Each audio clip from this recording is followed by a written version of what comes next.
Buenos días. Tengo el gusto de recibirlos en esta mesa redonda que tiene como propósito revisar experiencias de la educación, de la docencia médica, tanto en el ámbito de la medicina familiar como de la atención primaria. ¿Cómo se han hecho esas docencias, esa educación en distintas universidades? Hemos invitado a la Universidad de Valparaíso, la Universidad Católica y a la Universidad de Chile.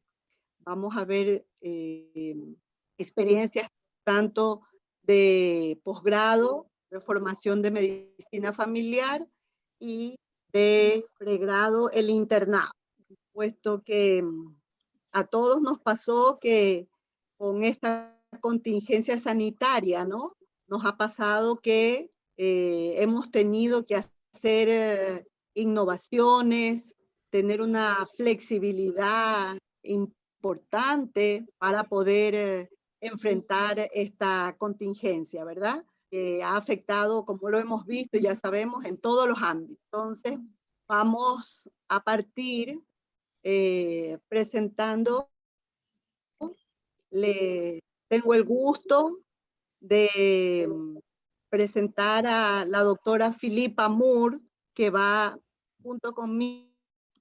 Vamos a hacer la mesa redonda, pues armamos esta mesa redonda en conjunto y vamos a estar juntas, por tanto, moderando acá. Philippa.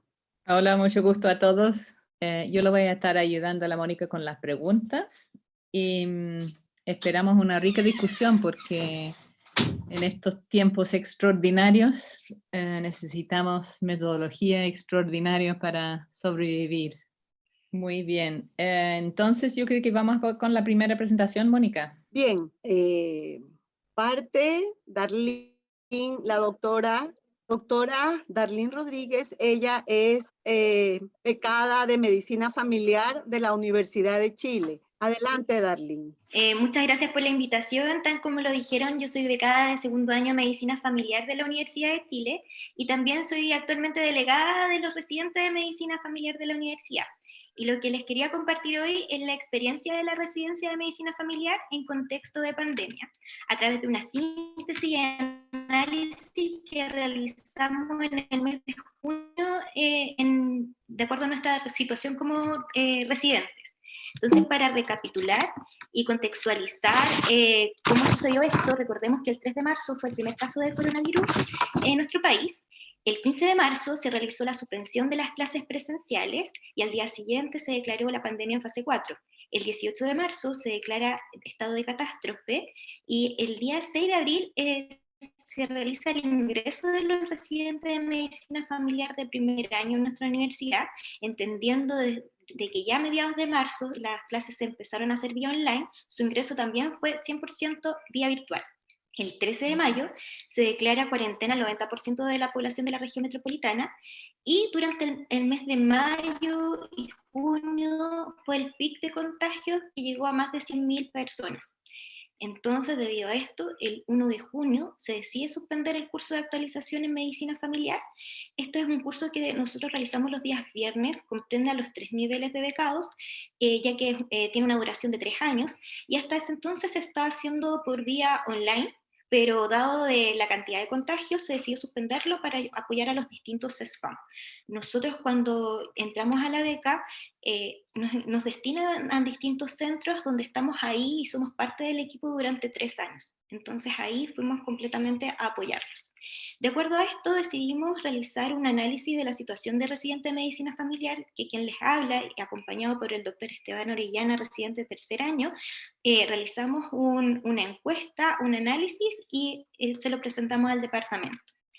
La metodología fue a través de una encuesta a través de Google Forms el día 2 de junio del 2020 y el objetivo era evaluar la situación de los becados no solo en el área académica, también en el área laboral y su situación personal. De acuerdo a esto, se realizaron la encuesta a 37 personas que correspondía al 100% del universo de los becados actualmente en formación, donde los de primer año son 11 personas, segundo año 12 y tercer año 14 personas.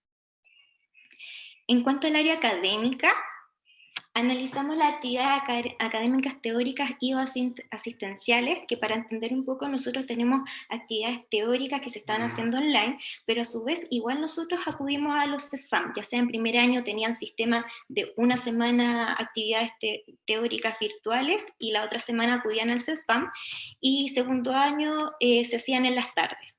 En el caso de primer y segundo año estaban con el curso de comunicación y el segundo año psiquiatría, y el tercer año estaban en realidad en rotaciones, pero debido a la contingencia habían rotaciones que eran solamente virtuales y no estaba todo el pool disponible que estaba anteriormente.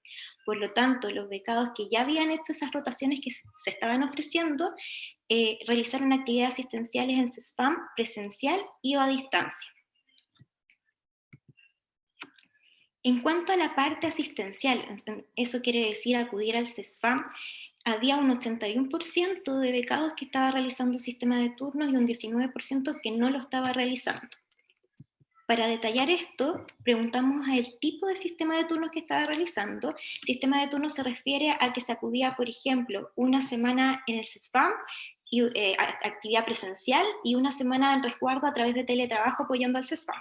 La mayoría de los residentes estaba realizando un sistema de turno de 1 por 1, luego seguía 2 por 2, o sea, 2 semanas presencial, 2 semanas de trabajo, y solo 2 becados estaban realizando un sistema de 3 por 1, eso quiere decir 3 semanas acudir presencial y una semana de resguardo. Eso da un total de 30 becados. Los 7 becados restantes, había una persona que estaba con licencia, había otra persona que estaba por requerimiento de sus CESFAM 100% sin sistema de turnos, y las otras 5 personas estaban apoyando a su centro de salud a través del teletrabajo, ya que se les dio la flexibilidad porque tenían rol de cuidado. Entonces eso le permitía poder realizar su rol de cuidado y además cumplir con las necesidades y apoyar a su CESFAM. Detallando qué actividades realizábamos nosotros como becados en los distintos centros, destaca la morbilidad respiratoria y no respiratoria, atención de pacientes con sospecha de COVID, ingreso y control de pacientes del programa cardiovascular, control sano, emisión de recetas para pacientes con enfermedades crónicas, apoyo de coordinación en CESFAM, triage de pacientes de CESFAM y visitas domiciliarias, donde ahí se realizaban distintas actividades como control sano, atención de personas con patologías crónicas descompensadas, personas con dependencia severa y atención de pacientes con diagnóstico de COVID. Dentro de todas las actividades que se describían, las que eran más repetitivas era el control sano y visita domiciliaria. En cuanto al teletrabajo, ¿qué tipo de teletrabajo estábamos realizando? Se describía controles telefónicos de seguimiento en relación al programa de visita domiciliaria integral, la atención telefónica a pacientes que lo solicitaban a través del sistema Alomédicos que se comenzó a implementar en los distintos centros, seguimiento telefónico a personas con COVID, evaluación de exámenes de laboratorios críticos con la correspondiente atención telefónica al paciente o una gestión de una visita domiciliaria integral según se requiriera. Luego se preguntó cómo había sido la experiencia académica desde el inicio de la pandemia hasta el momento del análisis, y eso fue una pregunta abierta. Entonces nosotros agrupamos los resultados similares y pudimos ver que el 29 becados había descrito esto como una experiencia favorable, donde se describe que la adquisición de conocimientos teóricos se estaba llevando a cabo con algunas modificaciones pertinentes de cada asignatura. Se mencionaba frecuentemente que el sistema de clase a distancia es, entendiendo el contexto, más cómodo y práctico, siendo compatible con el desempeño solicitado en el CESFAM, y en relación al ámbito asistencial, refieren que han sido un aporte en sus centros de salud, destacando la importancia que ha tenido el rol del tutor local durante esta contingencia. Nosotros como residentes, cuando somos destinados a nuestro CESFAM, hay un médico de familia que cumple la función de tutor con nosotros, que nos acompaña, nos realiza modelaje durante todo el proceso de nuestra beca. Habían 5 becados que describían una experiencia desfavorable, considerando que los objetivos académicos son difíciles de realizar con esta pandemia, sobre todo porque la salud mental se había visto deteriorada. Y por último, 3 becados destacan que esta experiencia es neutra y resaltan la incertidumbre tanto de la beca como de la contingencia, el principal problema. De acuerdo a todo lo anterior, nosotros preguntamos si se consideraba necesario suspender las clases teóricas y destinar la actividad a tiempo completo al CESFAM, y un 35% estuvo a favor de suspender las clases, o sea, diferir las clases teóricas y acudir a tiempo completo, pero la mayoría, el 65%, estaba a favor de continuar con las clases teóricas. Luego de esta pregunta, se dejó una pregunta abierta para que hubieran relatos en relación a eso, y los relatos a favor de diferir las clases teóricas se describían: en los SFAM hay cada vez menos recurso médico, ya que los funcionarios se están contagiando de COVID, por lo que nuestro apoyo es útil. También es difícil mantener las clases teóricas con la actividad asistencial dada la contingencia. Además, hay actividades presenciales que no se están realizando adecuadamente vía online. Por otra parte, existe sobrecarga de trabajo en los SFAM, por lo que es necesario apoyar a los centros de salud. Por otra parte, relatos a favor de continuar con las clases teóricas estaban, por ejemplo, hay rotaciones que han funcionado bien a distancia, siendo una buena experiencia de aprendizaje y que se puede mantener en este contexto de pandemia. Nuestra especialidad, en comparación con otras, aún permite mantener actividades académicas asistenciales y teóricas. Como la mayoría de los residentes se encuentra en sistema de turnos, la labor académica asistencial ha sido compatible con la realización de actividades teóricas. Por último, los centros de salud han respondido a la demanda asistencial, por lo que hasta este momento no ha sido necesaria la presencia de los residentes de medicina familiar a tiempo completo, entendiendo la posibilidad de suspender las actividades teóricas según se requiera de acuerdo a la contingencia sanitaria.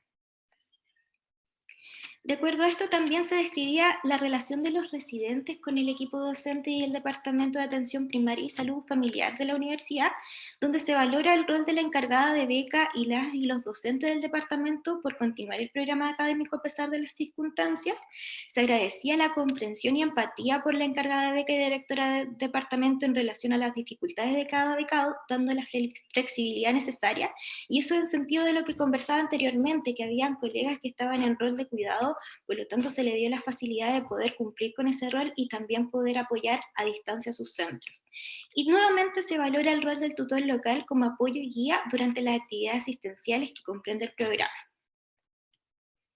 En cuanto a la situación personal, en ese momento habían 3 residentes de medicina familiar contagiados con coronavirus, y uno de esos residentes fue por contacto familiar directo, no fue contacto laboral.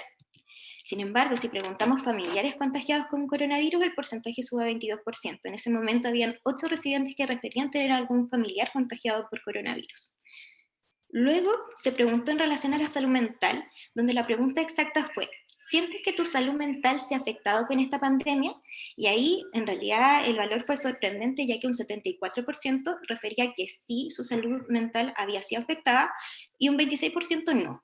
De acuerdo a eso, se hizo una pregunta específica, o sea, se dejó también pregunta abierta que si quería relatar algo más en relación a la pregunta anterior, y negativas en relación a que la salud mental no se ha afectado con la pandemia se describía: a pesar de que se extraña a la familia, no siento que esto aún me afecte. También, imposible no tener algún grado de alteración, pero no al punto de alterar mi funcionamiento.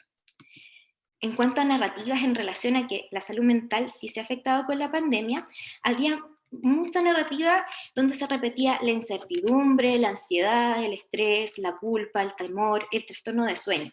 Algunas narrativas más específicas eran, por ejemplo, es muy interesante estar en medio de una pandemia, pero consideremos... Tienes que ir terminando. Dígame. Ya, sí, me en el tiempo.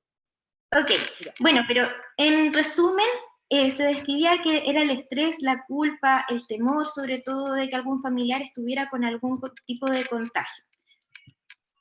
En cuanto a todo lo anterior, como yo les comentaba al principio, se hicieron síntesis y acuerdos con el departamento. Entre ellos destacaron mantener el sistema académico teórico asistencial que se estaba realizando actualmente, mantener las clases online, retomar las actividades del curso de actualización en medicina familiar que se había suspendido los días viernes, y por supuesto analizar estas propuestas semana a semana en relación a la contingencia, pues se tiene claro que el escenario del país puede cambiar.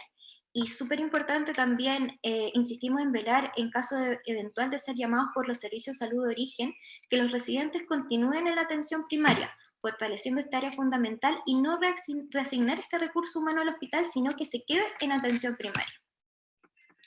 De acuerdo al importante resultado que salió debido a la salud mental, se realizó una jornada de autocuidado que se hizo efectiva el viernes 19 de junio, donde participamos la mayoría de los residentes, primero por nivel, después todos juntos, y fue bien importante sobre todo porque pudimos relatar todas las complicaciones individuales que habían, también como grupo, como colectivo, y se reforzó la red de apoyo que existe entre los residentes y también entre los docentes. Bueno, para terminar y concluir, podemos concluir que los residentes de medicina familiar de la Universidad de Chile continuaron con la actividad académica asistencial durante el periodo de pandemia y se realizaron distintas actividades según los requerimientos de sus centros. El espacio académico teórico se realizó en modalidad a distancia, siendo compatible con los requerimientos asistenciales.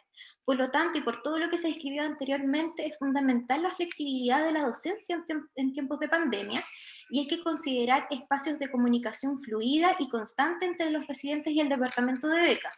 Y fundamental también considerar espacios de autocuidado tanto de los alumnos como de los docentes. Eso quería compartirles. Muchas gracias. Muchas gracias, Darlene.